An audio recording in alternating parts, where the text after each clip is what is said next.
ஒரு பெண் புதிதாக பிறந்த குழந்தையுடன் 3 நாட்கள் மற்றும் இரவு முழுவதும் கடலில் மிதந்து கொண்டிருந்தாள். அவர்கள் இருவருக்கும் ஒரே பாதுகாப்பாக இருந்தது மூழ்கி வரும் ஒரு கோழை பெட்டிதான். அந்த பெண் குழந்தையின் டயபரை கடலுக்குள் வீசினாள். அதனால் சில மீன்கள் அதன் வாசனையை பிடித்து அங்கு வந்தன. ஆண் உடனே எளிய ஒரு மீன் பிடிக்கும் கருவியை உருவாக்கினார். ஆனால் மீன் பிடிப்பது அவருக்கு தோன்றியதைப் போல எளிதானதாக இருக்கவில்லை. முற்றிலும் நம்பிக்கை இழந்த நேரத்தில் திடீரென மேலே ஒரு விமானம் பறந்தது. மகிழ்ச்சியில் கூரிய கண்ணாடி ஒன்றை எடுத்துக்கொள்ள கோழை பெட்டிக்குள் ஓடிச் சென்றார். ஆனால் மீண்டும் வெளியே வந்தபோது தற்செயலாக அவரது காலை தீவிரமாக கீறிக்கொண்டார். வலி பாராமலும் அவர் உடனே எழுந்து கத்திக்கொண்டு விமானத்தை நோக்கினார். ஆனால் அது அதிக உயரத்தில் இருந்ததால் விமானத்தில் உள்ளவர்கள் அவரை கவனிக்க முடியவில்லை.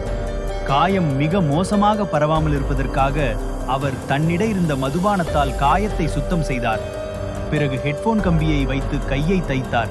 இந்த மோசமான வழியால் அவர் சோகமாக கலைந்துவிடும் நிலையிலேயே இருந்தார்.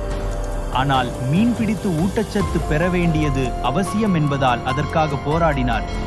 அவர் ஹெட்போன் கம்பியை பயன்படுத்தி ஒரு எளிய மீன் வலை நெசவினார்.